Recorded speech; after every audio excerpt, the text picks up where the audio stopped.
اللہ تعالیٰ کا ارشاد ہے،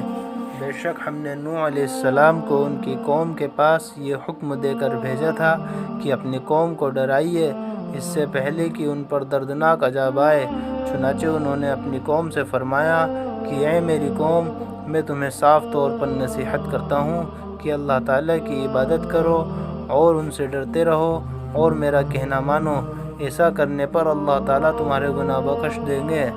اور موت کے مقرر وقت تک عذاب کو مؤخر رکھیں گے، یعنی دنیا میں بھی عذاب سے حفاظت رہے گی اور آخرت میں عذاب کا نہ ہونا تو ظاہر ہے۔ جب اللہ تعالیٰ کا مقرر کیا ہوا وقت آ جاتا ہے تو پھر اس کو پیچھے نہیں ہٹایا جا سکتا، یعنی ایمان اور تقوی کی برکت سے عذاب سے تو حفاظت ہو جائے گی، مگر موت بہرحال آ کر رہے گی۔ کاش تم یہ بات سمجھتے۔ جب ایک لمبی مدت تک ان باتوں کا اثر قوم پر نہ ہوا تو نوح علیہ السلام نے دعا کی، میرے رب، میں اپنی قوم کو رات دن دعوت دیتا رہا مگر وہ میرے بلانے پر دین سے اور بھی زیادہ بھاگنے لگے۔ جب بھی میں ان کو ایمان کی دعوت دیتا تاکہ ان کے ایمان کے سبب آپ ان کو بخش دیں تو وہ لوگ کانوں میں اپنی انگلیاں ٹھوس لیتے اور اپنے کپڑے اپنے اوپر لپیٹ لیتے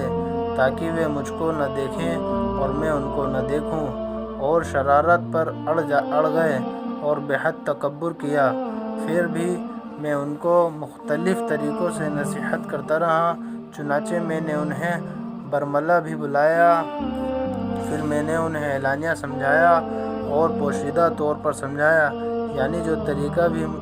ان کی ہدایت کا ہو سکتا تھا اس کو چھوڑا نہیں۔ عام مجامع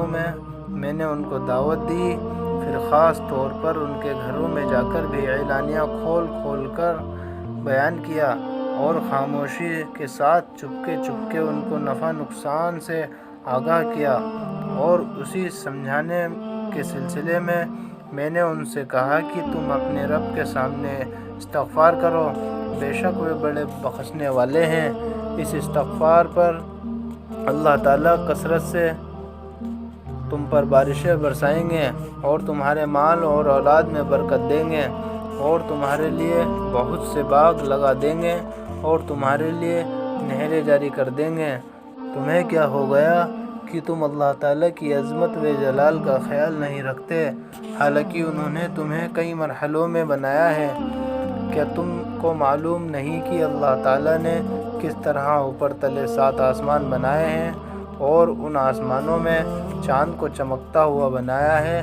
اور سورج کو چراغ کی طرح روشن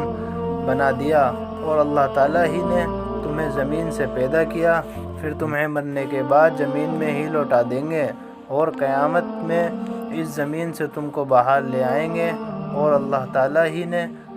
زمینوں کو تمہارے لیے فرش بنایا تاکہ تم ان کے کشادہ راستوں میں چلو پھرو، یعنی زمین پر چلنے پھرنے میں راستوں کی کوئی رکاوٹ نہیں۔